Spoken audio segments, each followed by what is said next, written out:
আবার জিজ্ঞাসা করতেছো কি হবে? Are you serious? এখন আমার দোষটা কোথায় আমাকে বলবা? হ্যাঁ, এখানে একটা সিলি ঝামেলা হয়েছিল, হুইচ আই ডিডন্ট নো। আমার কিছু করার ছিল না, বান্টি আমাকে বারবার কল দিয়ে জ্বালায় মারতেছিল। ইভেন আমি ওকে বলেও রাখছিলাম যেন আমাকে কল না করে, আমার যেন এখানে আসতে না হয়। বাট টিমটা তো আমার, কোনো প্রবলেম হইলে আমাকেই তো দেখতে হবে, রাইট? ব্রায়ান, অনেক হয়েছে তুমি আর তোমার এই ফালতুটি। মানুষের বয়ফ্রেন্ড ডাক্তার হয়, ইঞ্জিনিয়ার হয়, আর তুমি হইছো একটা ইভেন্ট ম্যানেজার। আজ যাইরা বাবা যদি জানতে পারে তুমি একটা ইভেন্ট ম্যানেজমেন্টে কাজ করো, কোনোদিন তোমার সাথে আমাকে বিয়ে দিবে না। এখন আমি তো এইটাই করি, it is what it is. কি করবো আমি এটার ব্যাপারে? তোমার কিচ্ছু করা লাগবে না, তুমি তাকিয়ে তাকিয়ে দেখো আর অন্য আরেকজন এসে আমাকে বিয়ে করে নিয়ে যাক, তখন এসে ছবি তুলি। এই, তোমার কি আমার এক্সপেরিয়েন্স সম্পর্কে কোনো ধারণা নেই? এই কাজ করে তুমি আমাকে হ্যাপি রাখতে পারবা? এখন তোমার এই কথাগুলোর কি উত্তর দিব আমি তো জানি না।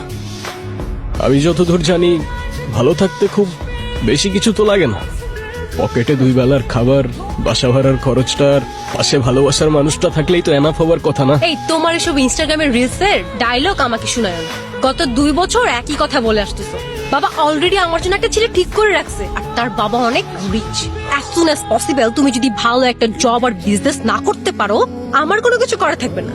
বাবার পছন্দ করা ছেলেকে আমি বিয়ে করে ফেলবো। আরে আমাকে একটু টাইম তো দাও না, মাত্রই তো বিজনেসটা স্টার্ট করলাম, একটু ওয়েট করো। এরপর যদি ভালো কোনো রেজাল্ট না আসে, দরকার হয় আমি প্রফেশন সুইচ করে ফেলবো, আই প্রমিস। বিজনেস? এটা কোনো বিজনেস হইলো? কয় টাকা আসে এটা থেকে বলবা? এই, তুই এখানে কি করছিস? কত কাজ পড়ে আছে ওখানে। এই তো মা, আসছি, তুমি যাও। আন্টি আসসালামু আলাইকুম।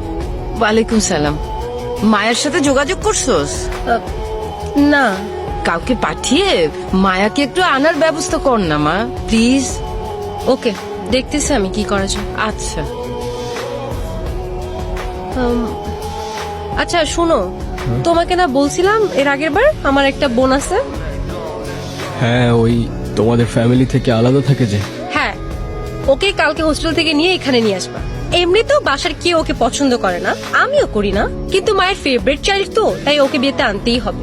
কালকে তো আমার কিছু কাজ ছিল, আর তাছাড়াও তোমার ফ্যামিলির কেউই তো তোমার বোনকে নিয়ে আসলে ভালো হইতো, রাইট? ফ্যামিলির কেউ যাবে না তো? ফ্যামিলির কেউ ওরে দেখতে পারে না। দেখতে পারে না মানে? ঠিক বুঝতে পারলে না তো? ওর ব্যাপারে যত কম বুঝবা ততই তোমার জন্য ভালো। এমনিতেও ও আমাদের ফ্যামিলির জন্য না থাকার মতোই। ছোটবেলায় বাবা ওকে বাসা থেকে বের করে দিছে, তারপর থেকে বড় কোনো অকেশন ছাড়া ওর সাথে দেখা হয় না। ওকে, আমি মায়ের হোস্টেলের অ্যাড্রেস তোমাকে হোয়াটসঅ্যাপ করতেছি। আর শুনো, ওরে কি দিয়ে আনতে যাবো? কেন বাইক? খবরদার, এই বাইক নিয়ে যদি আনতে গেছো। ফার্স্ট ইমপ্রেশন বলো একটা কথা আছে, কতবার বলছি একটা গাড়ি কিনো, একটা গাড়ি কিনো। এখন আমি গাড়ি কেনার জন্য এত টাকা কোথায় পাবো? বাইকটাই তো বন্ধুর থেকে ধার নিয়ে চলতেছি। এত কিচ্ছু আমি জানি না, তুমি ওকে গাড়ি দিয়ে আনতে যাবা, ব্যাস। আচ্ছা ঠিক আছে, আমি একটা উবার নিয়ে চলে যাব। উবার? তুমি নিজে ড্রাইভ করে যাবা? ও যদি জানতে পারে তুমি উবার নিয়ে গেছো, আমার মান সম্মান থাকবে? এখন উবার ছাড়া আমি গাড়ি কোথায় পাবো? কোথায় বাবা মানে? ম্যানেজ করো। উফ, কেন যে আমি তোমার ভালোবাসতে গেছিলাম? বাবার পছন্দ করা ছেলের বিয়ে করলেই ভালো হইতো। বাবা